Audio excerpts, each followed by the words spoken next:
Hello everyone, welcome back to my channel. मैं हूं आपकी लीगल फ्रेंड और गाइड मिस दिव्या ओझा लेकर हाजिर हूं आज आपके लिए ये नया वीडियो जो कि रिलेटेड है कंडीशंस फॉर हिंदू मैरिज यानी कि section 5 of the Hindu marriage act 1955 के बारे में। उसके पहले ये जानना बहुत ज़रूरी है कि आप सब कैसे हैं। उम्मीद है आप सब बहुत अच्छे होंगे, बहुत खुशहाल जीवन व्यतीत कर रहे होंगे और बहुत आशावादी भी होंगे। परिस्थितियां नाजुक है लेकिन फिर भी हमें बहुत हिम्मत, बहुत हौसले से काम लेना है क्योंकि जान है तो जहान है।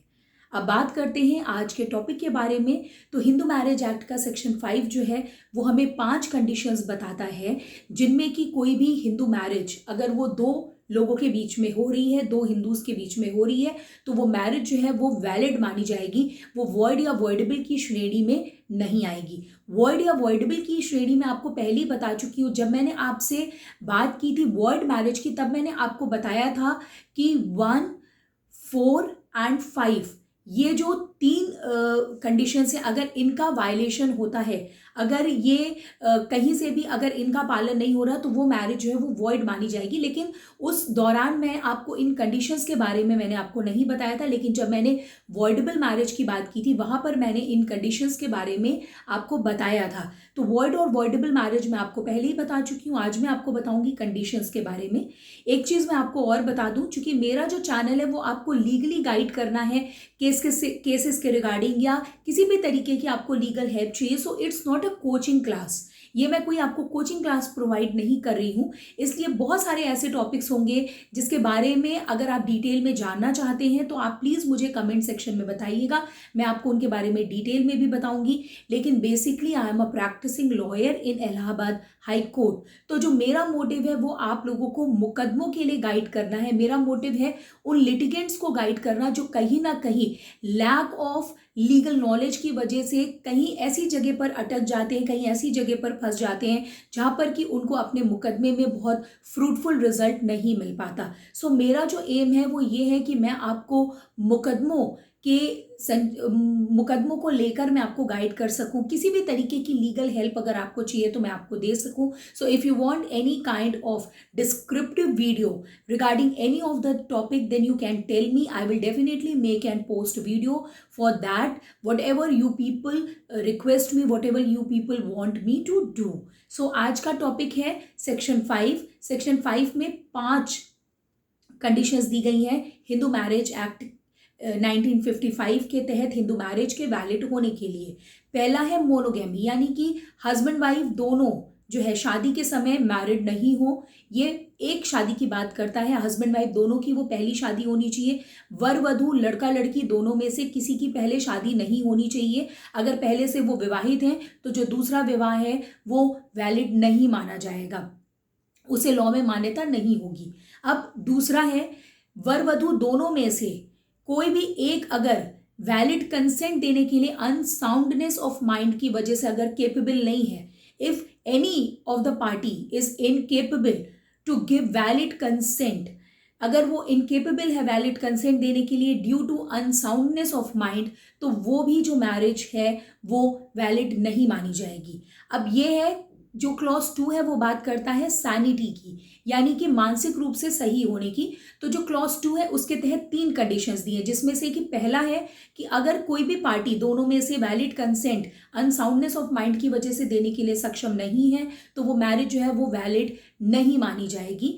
दूसरा है कि अगर वो वैलिड कंसेंट देने के लिए तो सक्षम है लेकिन किसी भी तरीके के ऐसे मेंटल डिसऑर्डर से सफर कर रही है, दोनों पार्टीज में से कोई भी पार्टी इस लेवल तक सफर कर रही है कि जिसके कॉन्सिक्वेंसेस की वजह से वो शादी करने के लिए सक्षम नहीं है, या अगर शादी करने के लिए सक्षम है तो बच्चे को जन्म देने के लिए सक्षम नहीं है, तो ये जो है सेक्शन 5 के क्लॉज 2 का जो सब क्लॉज 2 है वो हो गया। अब सब क्लॉज 3 बात करता है अगर उन्हें रिकरेंट अटैक्स आ रहे हो इंसानिटी के, अगर पागलपन के दौरे आ रहे हो दोनों में से किसी भी पार्टी को, तो वो भी जो है वैलिड मैरिज नहीं मानी जाएगी। अगर हिंदू विवाह में दोनों पार्टीज में से कोई भी एक पार्टी जो है अगर वो किसी भी तरीके के ऐसे अनसाउंडनेस ऑफ माइंड से सफर कर रही है कि वैलिड कंसेंट नहीं दे सके।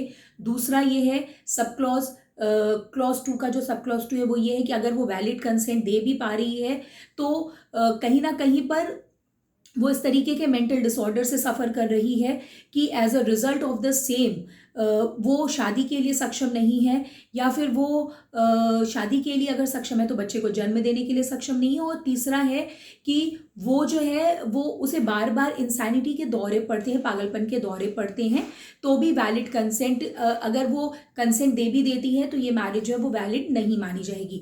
अब तीसरा जो है वो एज की बात करता है। सेक्शन 5 का जो क्लॉज 3 है वो एज की बात करता है। एज जो है वो रखी गई है इसके तहत, जो लड़का है लड़के की उम्र 21 होनी चाहिए, जो लड़की है यानी कि जो दुल्हन है, जो ब्राइड है, उसकी उम्र 18 साल होनी चाहिए विवाह के समय। अगर विवाह के समय दोनों की आयु जो है वो 18 और 21 से कम है तो ऐसा भी जो विवाह है वो मान्य नहीं होगा, उसे मान्य नहीं माना जाएगा। उसके बाद हम बात करेंगे सेक्शन 5 के क्लॉज 4 की।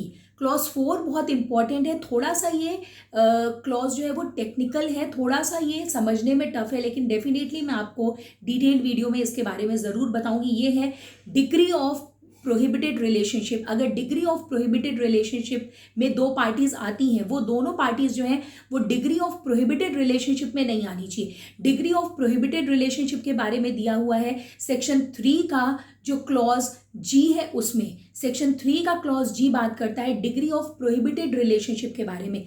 अगर डिग्री ऑफ प्रोहिबिटेड रिलेशनशिप है तो तब तक शादी नहीं होगी जब तक कि जिस कस्टम या ट्रेडिशन से वो पार्टीज गवर्न नहीं हो रही है वो उनको जब तक अलाउ नहीं करती, जब तक वो उनको परमिट नहीं करती। अगर वो उनको परमिट नहीं करती और दो पार्टीज के बीच में डिग्री ऑफ प्रोहिबिटेड रिलेशनशिप है, जैसे कि जो सपोज करिए वो एक दूसरे के नातेदारी, वो एक दूसरे के एंसेस्टर हो, ठीक है। अब ये थोड़ा सा इलाबोरेट करके मुझे आपको बताना पड़ेगा, जो मैं आपको अपने नेक्स्ट वीडियो में बताऊंगी। उसके बाद जो सेक्शन 5 का क्लॉज 5 है, यानी कि ABCDE, जो ई है वो बात करता है सपिंडा के बारे में। जो दोनों पार्टीज हैं विवाह की वो एक दूसरे के सपिंडा नहीं होनी चाहिए, उनके बीच में सपिंडा रिलेशनशिप नहीं होनी चाहिए। सपिंडा रिलेशनशिप जो है उसके बारे में दिया हुआ है सेक्शन 3 का जो क्लॉज F है उसमें दिया हुआ है, वो सपिंडा रिलेशनशिप की बात करता है, यानी कि जो दोनों पार्टीज हैं वो बियॉन्ड सपिंडा रिलेशनशिप होनी चाहिए। अगर दो पार्टीज हैं, दोनों को शादी करनी और अगर वो एक दूसरे के सपिंडा है तो ये सपिंडा इनका गिना जाएगा। जो फादर है, फादर के साइड से 5 पीढ़ियों तक, यानी कि सन के फादर, उनके ग्रैंडफादर, उनके ग्रेट ग्रैंडफादर, उनके ग्रेट ग्रेट ग्रैंडफादर, ऐसे करके 5 पीढ़ी तक गिना जाएगा।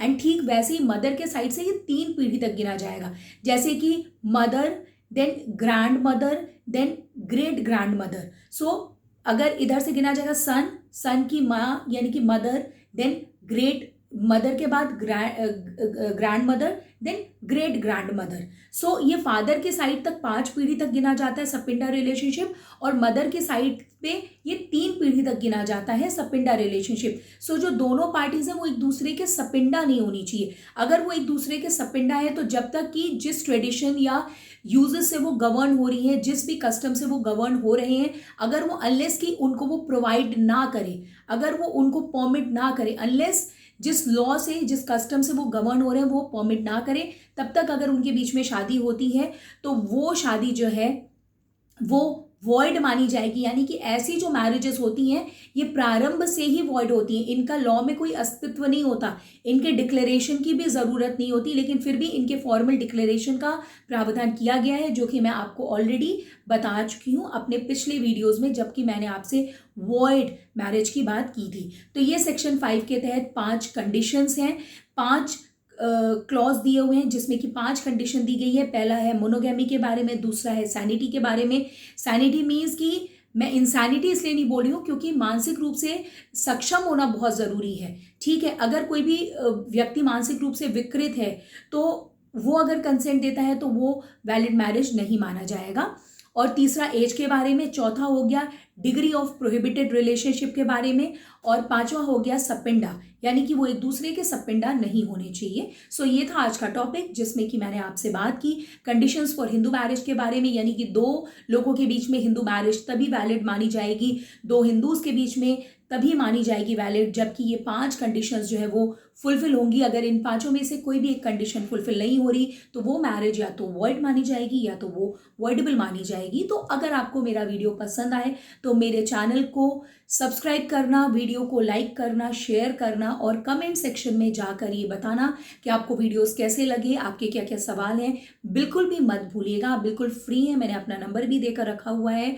अगर आपको किसी भी तरीके की हेल्प कभी भी चाहिए तो आप मुझसे असिस्टेंस ले सकते हैं, आप मुझसे गाइडेंस ले सकते हैं, आप मुझे टेक्स्ट कर सकते हैं। सो इसी के साथ दीजिए अनुमति, यानी कि अपनी लीगल फ्रेंड और गाइड मिस दिव्या ओझा को